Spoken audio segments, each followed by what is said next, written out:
after the NBA announced it plans to paint Black Lives Matter on courts when they resume this year. Former NFL player Marcellus Wiley did what almost no journalist has done in the past month. He directly criticized BLM. Watch. I don't know how many people really look into the mission statement of Black Lives Matter, but I did. And when you look into it, there's a couple things that jump out to me. Being a father and a husband, that's my mission in life right now. How do I reconcile that, what I just told you, with this mission statement that says, quote, "We dismantle the patriarchal practice. We disrupt the Western prescribed nuclear family structure requirement. Children from single-parent homes versus two-parent homes. The children from the single-parent homes, this is in 1995, I was reading this. 5 times more likely to commit suicide. 6 times more likely to be in poverty. 9 times more likely to drop out of high school. 10 times more likely to abuse chemical substances. 14 times more likely to commit rape. 20 times more likely to end up in prison. And 32 times more likely to run away from home. I knew that. You know why I knew it? Because a lot of my friends didn't have family structures that were nuclear like mine, and they found themselves outside of their dreams and goals and aspirations. Whoa! There's a brave man there. I wonder what the reaction was internally to that. Is anyone listening in professional sports? The NFL now plans, it says, to play the song Lift Every Voice and Sing, a beautiful song, the so-called Black National Anthem before every game, along with the anthem that you're used to hearing. Nothing against the song. Again, very pretty song. But does this mean we have separate anthems for separate races? Is that a good idea for the country or not? Jason Whitlock is a writer and partner at Outkick.com. He used to host with the man you just saw on Fox Sports. We're happy to have him on tonight. Jason, thanks so much for coming on. So, thank you, Doug. You are an expert at explaining what's actually happening in professional sports. What do you think this is about, and is it a good idea, do you think? I think it's really about a lack of leadership and just a failure of men to stand up and stand on the principles that they say they believe in. And so when I look at what the NFL is doing, this goes against every value that the NFL has built itself on.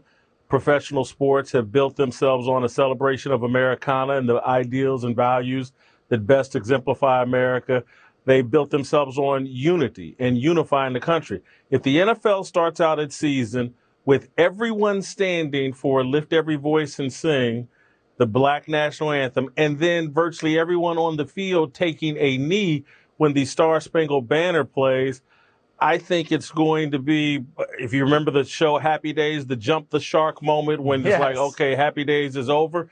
The NFL will run off a nice fat chunk of its audience and will never be seen the same again because of the failure of leadership throughout the NFL. There's no way you can do any homework on Black Lives Matters and not see that it's a Marxist political organization. It's not about Black death. It's not about Black men. It is a political move. It's a communist political move. If for those people that stand on religious values, and this is where I say just the failure of men, I've seen many of these guys, they claim their Christianity and their religious beliefs. Do they understand Black Lives Matter? Communist Marxism is anti-religious. This is a historic failure of men and leadership. This is cowardice at its highest level. This is the NFL jumping the shark and saying we've quit being who we said we are. We're now something else because our money's on the line and we don't stand for the values we said we stood for. In 1 minute, there is an NFL commissioner. Where is he?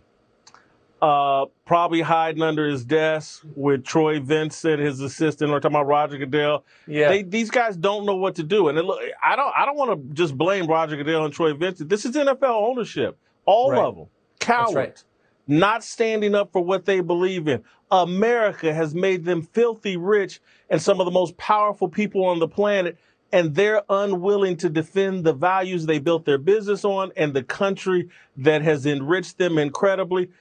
This, I mean, across the board, Tucker, politically, in the sports world, I'm looking at men fall out of cowardice. I'm looking at women fall out of cowardice. It's pervasive throughout this country.